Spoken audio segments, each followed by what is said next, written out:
Assalamualaikum warahmatullahi wabarakatuh. Perkenalkan, nama saya Muhammad Bahrul Ulum dengan NIM 2071931. Saya dari kelas IPA B, mahasiswa jurusan Tadris IPA, Fakultas Tarbiyah dan Ilmu Keguruan IAIN Ponorogo. Di sini saya akan membahas tentang strategi pembelajaran kooperatif.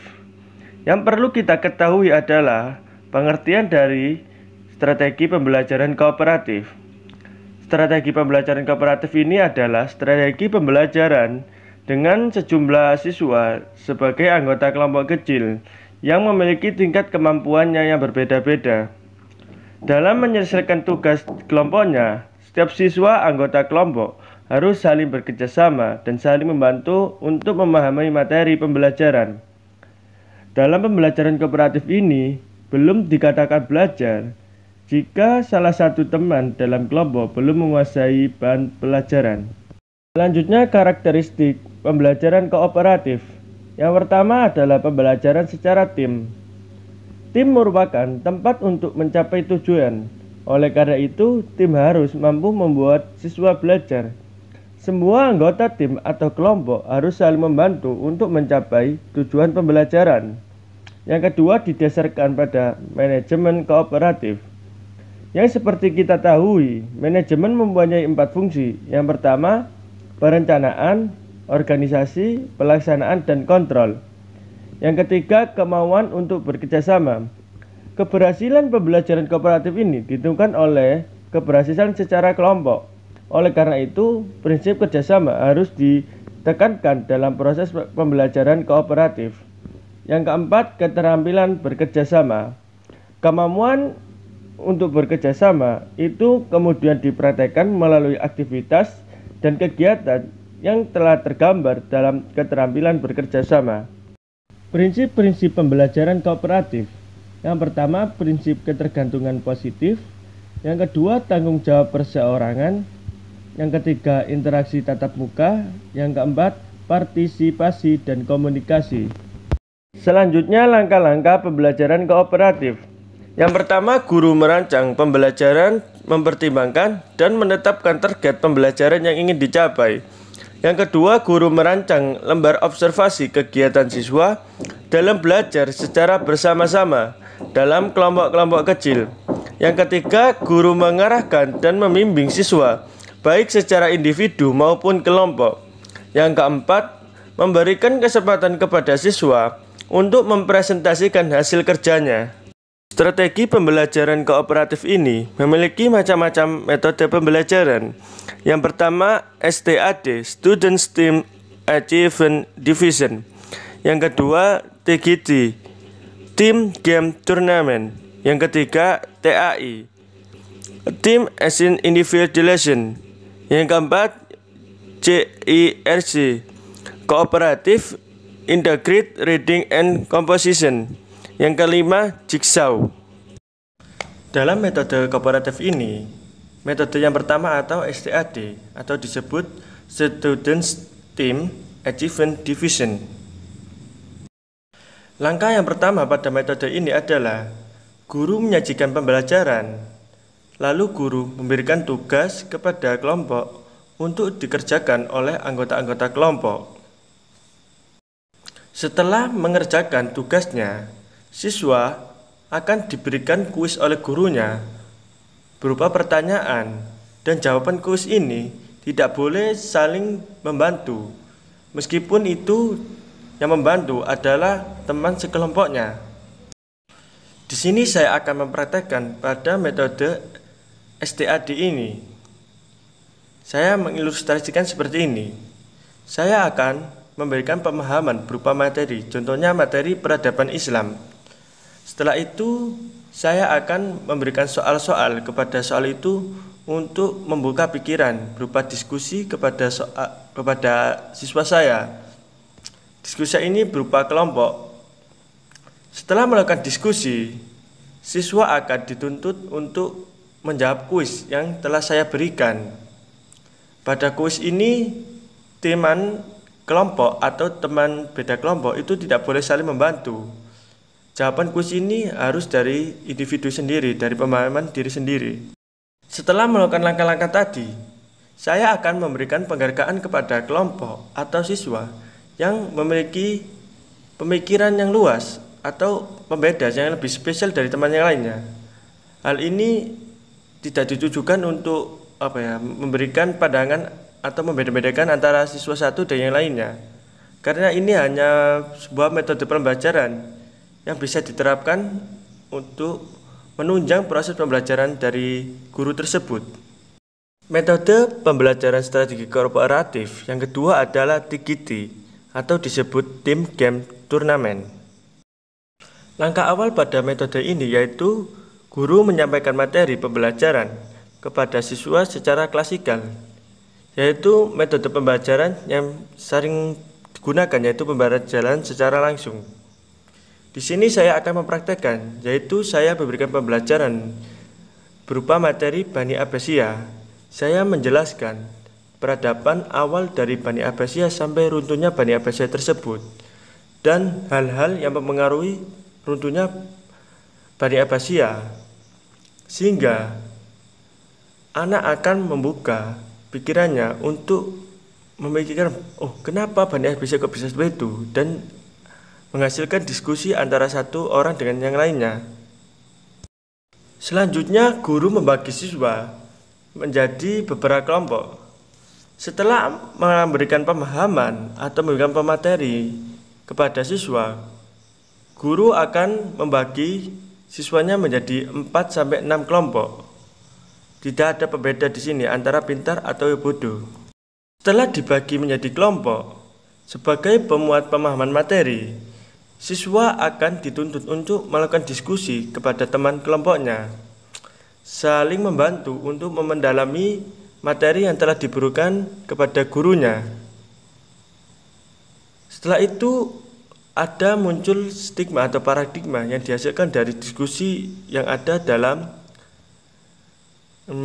penguatan materi ini, sehingga muncul pertanyaan-pertanyaan yang dapat diajukan untuk dalam jenjang metode pembelajaran selanjutnya.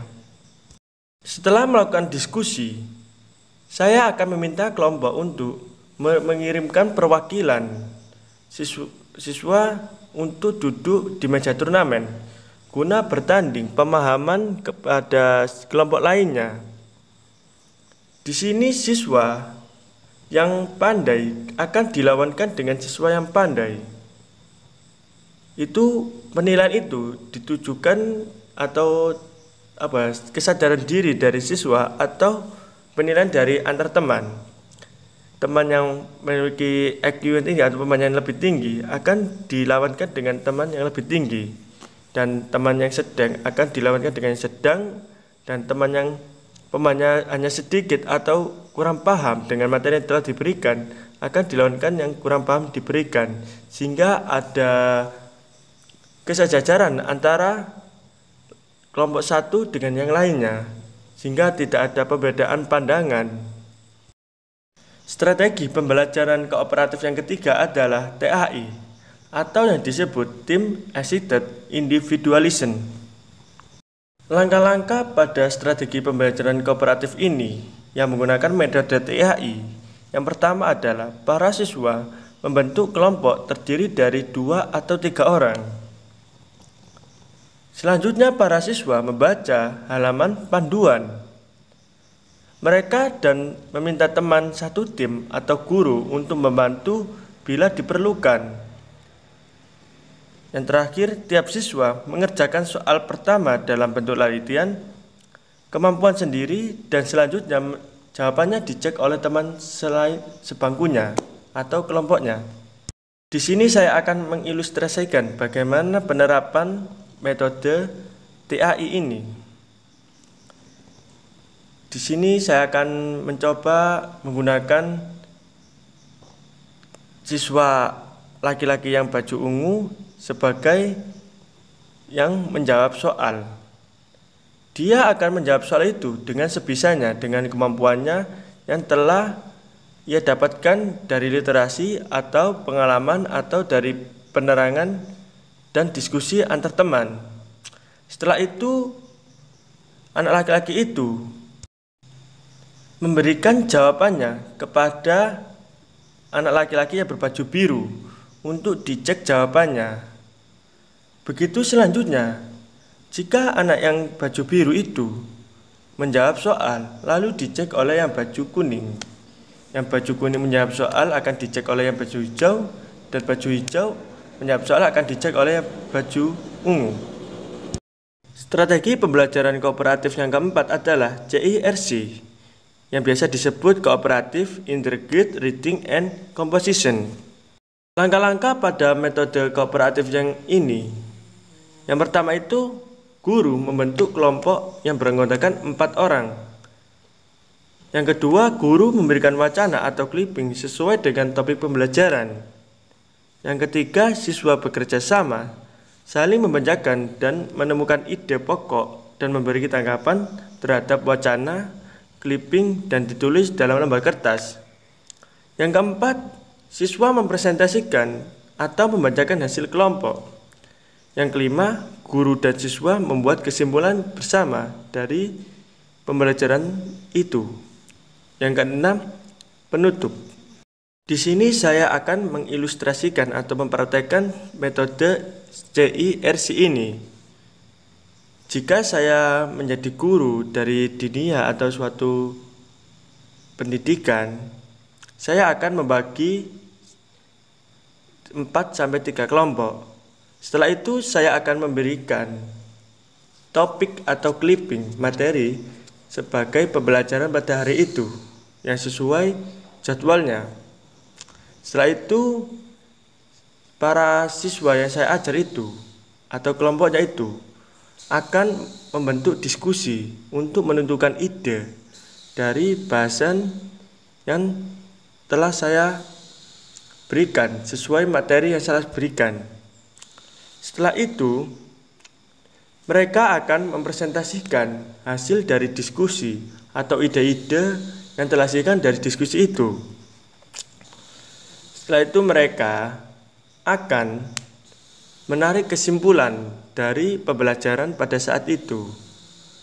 Dan guru juga akan menarik kesimpulan berupa sanggahan atau tambahan atau pertanyaan yang telah dipresentasikan oleh si anak tersebut. Metode pembelajaran kooperatif yang terakhir adalah jigsaw. Langkah awal pada metode jigsaw ini adalah kelas dibagi menjadi 4 atau 5 tim yang terdiri dari 4 siswa. Terus diberikan bahan akademik atau materi untuk sebagai bahan diskusi dari kelompok tersebut. Setelah itu para anggota dari beberapa tim yang beberapa berbeda memiliki tanggung jawab untuk mempelajari satu bagian akademik yang sama.